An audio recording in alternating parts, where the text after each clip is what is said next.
Have you ever wondered how to discern a true prophet from a false one? It's a question that has puzzled many throughout the ages. As we journey through life, it is essential to develop discernment, especially in matters as profound as religion. But how do we tread this path? The answer lies in understanding. Understanding the teachings, the doctrines, and the prophecies, but most importantly, understanding the prophets themselves. Are they genuine conveyors of divine truth, or are they simply masquerading as such? False prophets, those who claim to speak for the divine but are driven by their own motives, have been a concern since ancient times. This is where the book of Matthew comes in. It offers us a guide, a compass in our quest for discernment. It provides us with the tools to distinguish the true from the false, the genuine from the deceitful. So, the book of Matthew provides some insightful guidance on this matter. Let's delve deeper. The book of Matthew, one of the 4 Gospels in the New Testament, warns us about false prophets. Indeed, this gospel is rich with wisdom and guidance, particularly on the subject of discerning the true from the false. An essential passage on this topic is found in Matthew chapter 7, verses 15 to 20.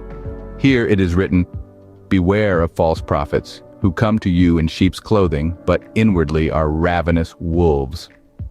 This metaphor, as vivid as it is, paints a picture of deceit and hidden danger. It reminds us that appearances can be misleading, that those who seem harmless or even benevolent may harbor ill intentions beneath the surface. Now, one might ask, how can we, as mere mortals, discern the true prophets from the false? The book of Matthew provides an answer to this critical question. It instructs us to judge prophets not by their words, which can be manipulated and twisted, but by their fruits. It is by observing their actions, their deeds, and the consequences of these deeds that we can truly understand their nature. The gospel further elaborates on this concept by stating, "You will recognize them by their fruits. Are grapes gathered from thorn bushes or figs from thistles?" So, every healthy tree bears good fruit, but the diseased tree bears bad fruit. The metaphor of the tree and its fruit serves as a potent symbol of the connection between a person's actions and their character. A good person will naturally produce good deeds, just as a healthy tree will naturally bear good fruit. Conversely, a false prophet, no matter how convincing their words may be, will ultimately reveal their true nature through their actions.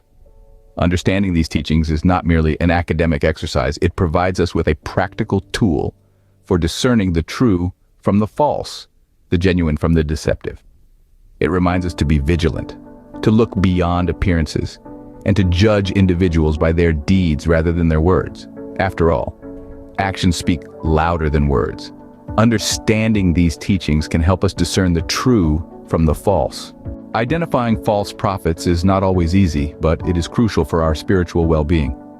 The landscape of faith is a fertile ground for those who, wearing a cloak of righteousness, seek to lead us astray. These deceivers often come in the guise of truth, their words sweetened with honey, their promises grand yet empty. The danger lies not only in their deceit, but also in our potential to be swayed, to let our guard down. This is where discernment comes into play. It's the ability to distinguish between truth and deceit, light and darkness, genuine prophecy, and artful manipulation. Remember, vigilance is our shield. It's not about doubting every word or questioning every person, but rather about being aware, being wise. We need to scrutinize the fruits of their teachings, examine their motives, and test their authenticity against the unchanging word. By knowing what to look for, we can protect ourselves from being deceived. In this journey of spiritual discernment, the book of Matthew serves as a guiding light. It warns us about the presence of false prophets, those who come in sheep's clothing but inwardly are ravenous wolves. The text offers us a litmus test. By their fruits, we shall know them. This means it is by observing the actions, the outcomes, the character of individuals that we can discern if they are true or false prophets. This wisdom from the book of Matthew is not just for scholars, theologians, or clergy. It's a universal call to all of us to be vigilant, to be discerning, to be wise. It's a reminder that deceit can be cloaked in appealing disguises, and that discernment is a skill we must continually hone. Thus, let's take these insights, reflect upon them, and apply them in our lives. Remember, discernment is not a one-time event, but a lifelong journey. Stay vigilant, stay wise,